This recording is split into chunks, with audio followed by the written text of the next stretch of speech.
जय हिंद। चलिए आज की क्लास में हम दर्पण द्वारा प्रतिबिंब बनने के कुछ नियमों को देखते हैं। अभी तक हमने प्रकाश के परावर्तन और प्रकाश के गुण और इन सब के बारे में देख लिया था। हमने कल की क्लास में देखा था कि उत्तल और अवतल दर्पण होता क्या है और उसकी त्रिज्याएं क्या होती है। आज हम देखेंगे कि दर्पण से प्रतिबिंब कैसे बनता है और उसके कुछ नियम जानेंगे। तो कल की क्लास में हमने जाना था कि अगर ये कोई अवतल दर्पण है, क्योंकि ये अंदर चिकना है इसलिए कैसा दर्पण है, अवतल दर्पण।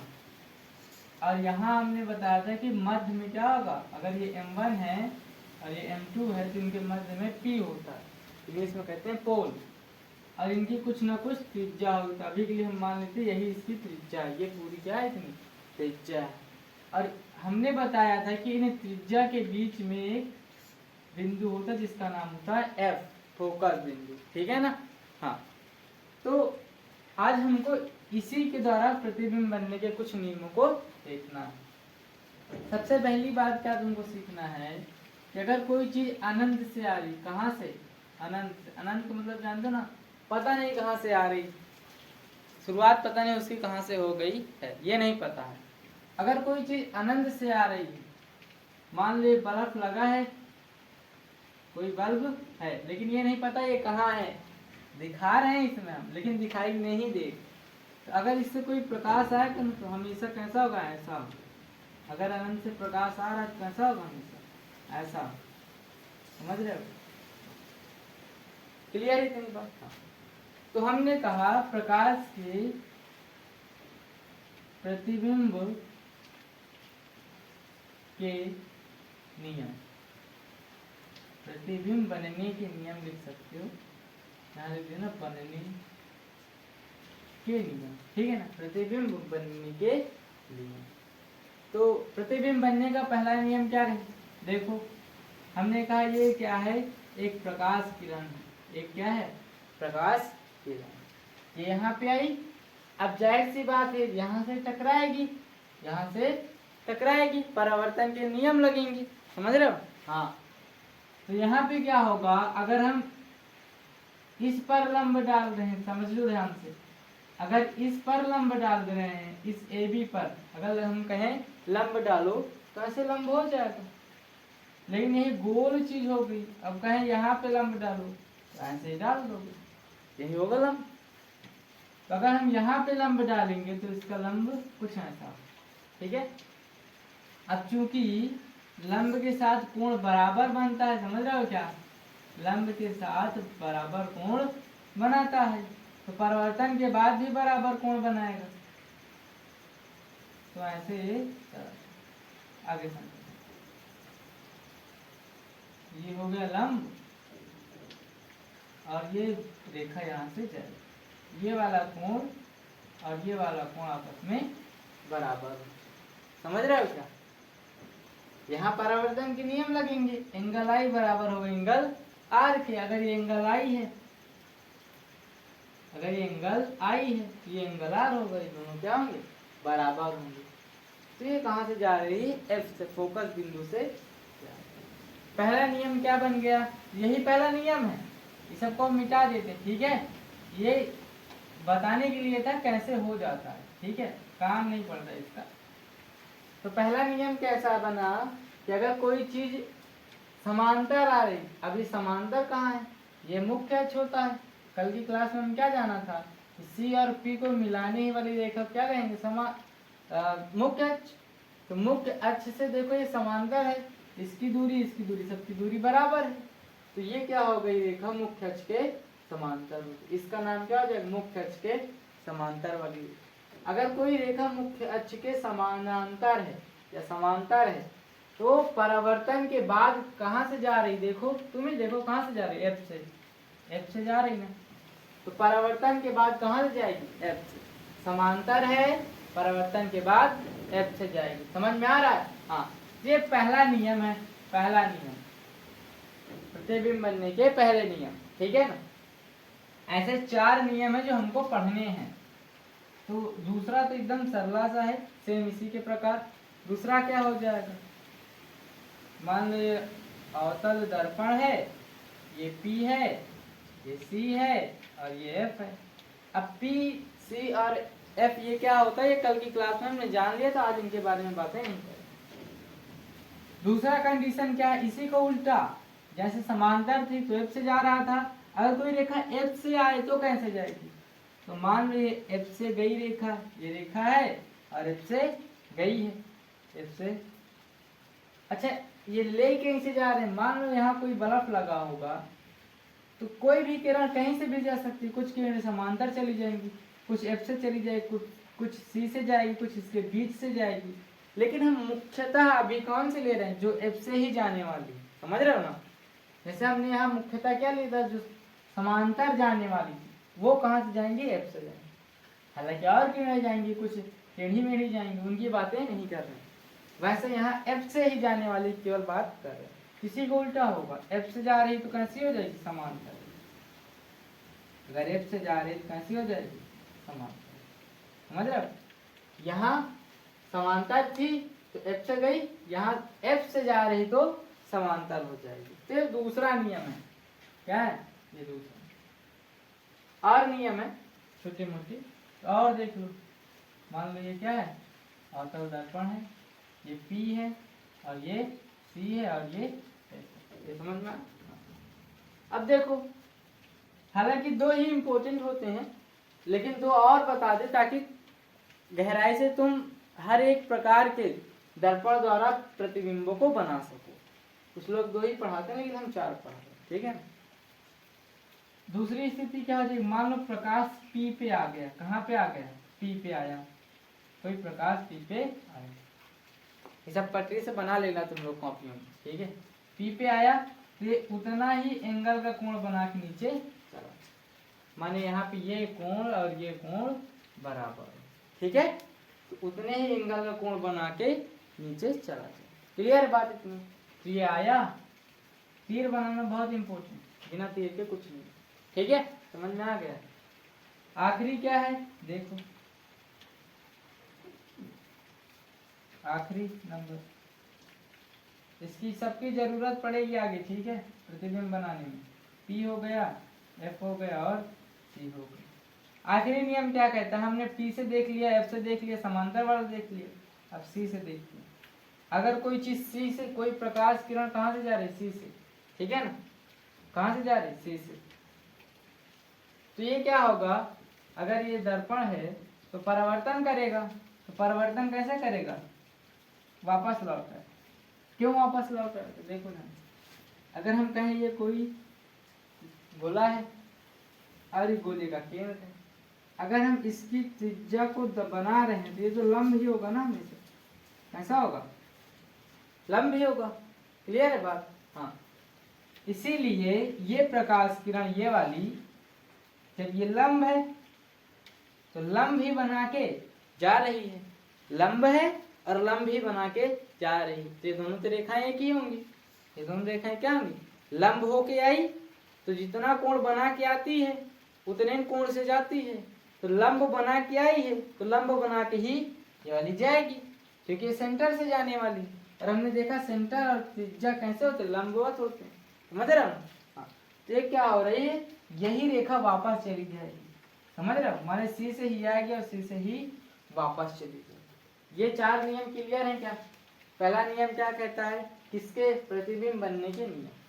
पहला नियम कहता है कि अगर कोई प्रकाश किरण समांतर है तो F से जाएगी, उसी को उल्टा अगर F से जा रही तो समांतर हो जाएगी टकराने के बाद। कोई प्रकाश किरण P से जा रही तो P से उतना कोण बना के विपरीत दिशा में चली जाएगी। चौथा क्या है, अगर कोई प्रकाश किरण C से जा रही है तो C से ही वापस लौट जाए। ये क्यों होता है, क्योंकि यहाँ ये केंद्र से जाने वाले, केंद्र और पर्दे में 90 डिग्री का कोण बनता है, लंब होती है, ठीक है। ये चार नियम समझ में आए, चारों नियम, ये भी आगे लगेंगे, ठीक है, मिटा दें, स्क्रीनशॉट लेना है।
चलिए अब देखते हैं हम क्या कि प्रतिबिंब कैसे किसी भी वस्तु का बनेगा। ठीक है,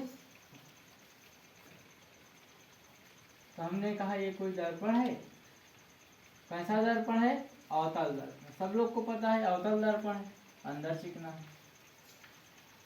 ये मान लो इसकी त्रिज्या है और ये इसका फोकस बिंदु है, ये सी। ठीक है, हमने कहा कोई वस्तु मान लो ये रखी है।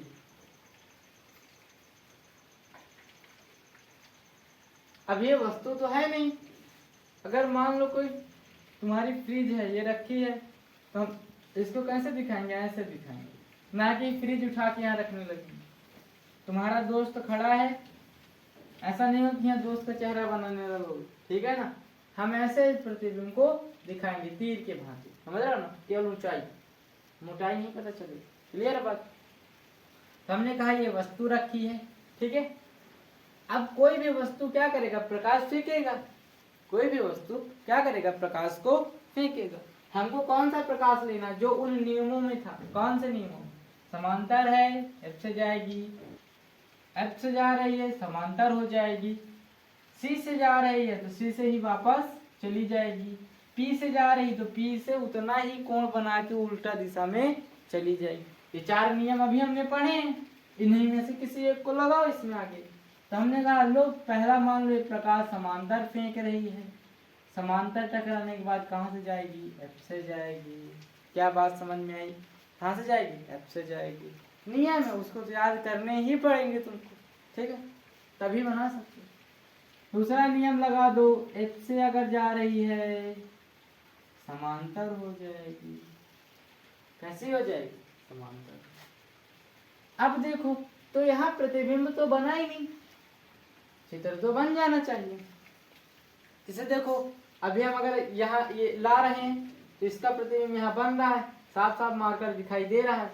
लेकिन यहाँ तो दिखाई नहीं दे रहा है, ये नहीं दिखाई दे रहा है। हाँ, तो जहाँ पे दोनों प्रकाश किरणें मिल रही हैं वहीं पे प्रतिबिंब बन जाएगा। और किसके साथ बनेगा? तो मुख्य अक्ष के साथ बनेगा। तो मुख्य अक्ष यहाँ है, प्रकाश किरणें मिल यहाँ रही हैं, तो ये बन गया तुम्हारा प्रतिबिंब। ये क्या बन गया? तुम्हारा प्रतिबिंब। समझ में आया क्या? मुख्य अक्ष है, मुख्य अक्ष के साथ जहाँ पे दोनों रेखाएं मिल रही हैं वहीं पे तुम्हारा प्रतिबिंब बन जाएगा। ठीक है ना, समझ में आए? क्लियर है? हमने कहा ये वस्तु थी तो वस्तु हो गई वस्तु। इसने क्या किया? प्रकाश फेंकेगा, हाँ चारों तरफ में फेंकेगा, लेकिन हमको लेना क्या? जो हमारे नियमों में आ रहे हैं, उन नियमों में आ रहे हैं। तो पहला नियम क्या था? समांतर जाएगी तो एफ से जाएगी, एफ से जाएगी तो समांतर हो जाएगी। अब हम देखेंगे ये दो नियमों की जो किरणें हैं कहाँ पे मिल रही हैं? तो ये इसके नीचे मिल रही है, इसके सी के नीचे, वक्रता केंद्र के नीचे मिल रहे हैं। ठीक है क्या? हाँ, तो बस यहीं पे प्रतिबिंब बन जाएगा। ये समझ में आया क्या? कोई भी 2 नियम लगाओ, कोई भी 2 नियम लगाओ। यहीं पे देखो एक दूसरा नियम भी लगा सकते हैं, यही वाला चित्र। प्रकाश किरण यानी दर्पण है, पी होगा, सी होगा और ये एफ होगा। हमने कहा ये सी पर वस्तु रखी, कहाँ पे रखी थी? सी पर। हमने कहा पहला प्रकाश किरण समांतर जाएगा और एफ से जाएगा। समझ रहे हो?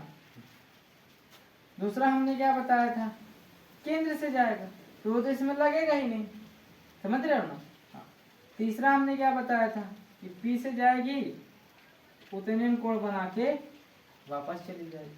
तो तुम क्या देख रहे हो? ये दोनों कहाँ मिल रहे हैं? ये यहाँ मिल रहे हैं ना? तो कोई भी तुम 2 नियम लगा दोगे तुम्हारा प्रतिबिंब तुमको प्राप्त हो। जैसे हमने यहाँ पे 2 वो नियम लगाए, पहले वाले समांतर होगी, एफ से जाएगी, और एफ से ही जा रही है, समांतर हो जाएगी। ये 2 नियम हमने लगाए और हमको प्राप्त हो गया प्रतिबिंब। ये यहाँ बन रहा। प्रतिबिंब कहाँ बनेगा? यहाँ पर नहीं बनेगा, जहाँ दोनों रेखाएं परावर्तन के बाद टकराएंगी वहीं पे बनेगा। तो तुम देख रहे हो ये प्रकाश यहाँ गई, परावर्तन के बाद यहाँ टकरा रही है, और ये वाली भी टकरा रही है। यहाँ क्यों नहीं बन रहा है?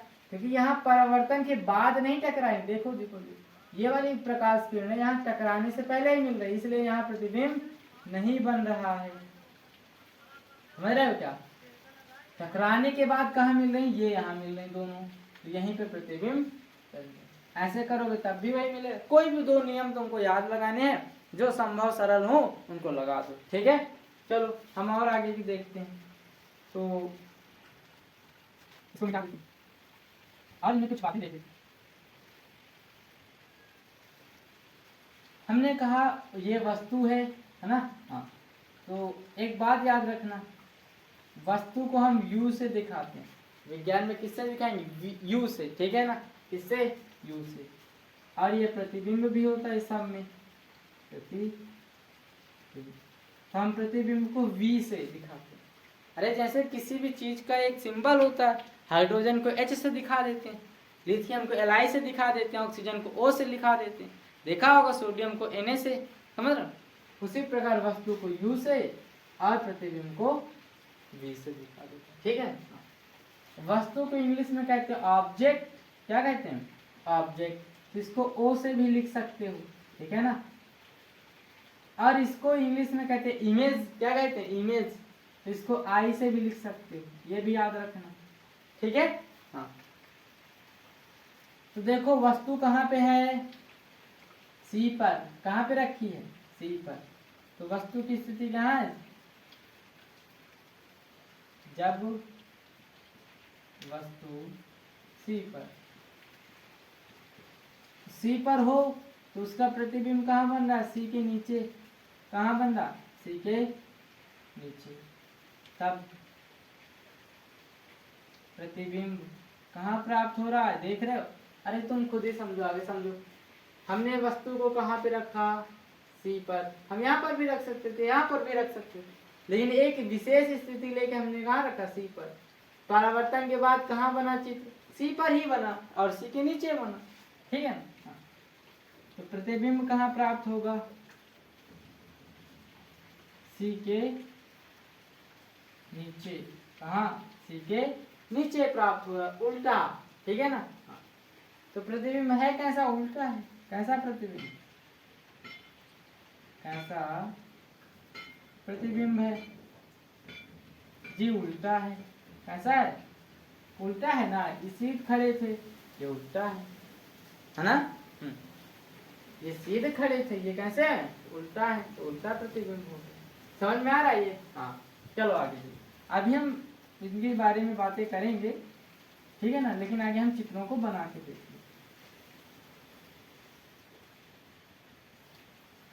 तो मान लो ये P है, ये C है और F है। अब हम मान लो वस्तु को कहाँ रख देते हैं, ये हम मान लो, ये हम कहाँ पे, अनंत पे मान लो। कहाँ पे, अनंत, ठीक है ना। तो मान लो ये वस्तु हो जाए, क्या हो जाए, ये वस्तु हो जाए, ठीक है। अनंत पर कोई वस्तु रखती है। तो हमने क्या कहा था, अनंत से अगर कोई वस्तु प्रकाश फेंक रहा है, कैसा होगा, हमेशा समांतर। तो वही नियम यहाँ लगे, कैसे देगा हमेशा प्रकाश, समांतर। ये वस्तु कैसा प्रतिबिंब प्रकाश फेंकेगा, मुख्य अक्ष के समांतर, ठीक है ना। क्या कोई प्रकाश किरण एफ से जाएगी क्या, कोई प्रकाश किरण एफ से जाएगी क्या, नहीं, क्योंकि वस्तु अनंत पर है। तो अनंत से जो भी प्रकाश आएगा हमेशा कैसा होगा, मुख्य अक्ष के समांतर, कभी भी इधर उधर नहीं। हमने कहा दूसरा प्रकाश भी ये समांतर फेंकेगी, तीसरा प्रकाश भी ये समांतर, सभी प्रकाश ही ये समांतर फेंके। तो हमने कहा समांतर कहाँ से जाएगा, एफ से। समांतर कहाँ से जाएगा, एफ से। समांतर कहाँ से जाएगा, एफ से, ये। तो प्रतिबिंब कहाँ बन जाएगा, एफ पर, ठीक है ना। क्योंकि देखो सभी परावर्तन के बाद एफ से जा रही हैं, परावर्तन के पहले एफ से नहीं जा रहे हैं, समझ रहे हो। तो परावर्तन के बाद एफ पर तीनों रेखाएं मिल रही हैं, तो इसका प्रतिबिंब यहीं पे बन जाएगा, छोटा सा। तो अगर यहाँ पे बात की जाए तो वस्तु कहाँ है, मानी यू कहाँ है, अनंत पर। प्रकाश यानी प्रतिबिंब कहाँ बन रहा है, एफ पर बन रहा है, ठीक है ना। कैसा बन रहा है भाई, छोटा सा बन रहा है। ये बड़ा सा था, यहाँ एकदम बिंदु सा बन रहा है, ये छोटा हो, ठीक है, छोटा। क्लियर है बात। अब उल्टा है, सीधा है, इतना छोटा ही है, उल्टा सीधा उसमें क्या है, समझ रहे हो ना। तो ये समझ में आया कैसे प्रतिबिंब बनेंगे, कैसे लगाने हैं, ठीक है। इनकी 6 स्थितियां होती हैं, हमको ये 6 स्थितियों को पढ़ना है और हर एक स्थिति में देखना है कि प्रतिबिंब कहाँ रखा जाएगा और वस्तु कहाँ रखी जाएगी, प्रतिबिंब कहाँ मिलेगी। ये 6 स्थितियां हमको पढ़ना है। फिर उसके बाद हम इनके सूत्रों के बारे में और इसके महत्वपूर्ण क्वेश्चनों के बारे में बात करेंगे। समझ में आए? इसका स्क्रीनशॉट ले लो।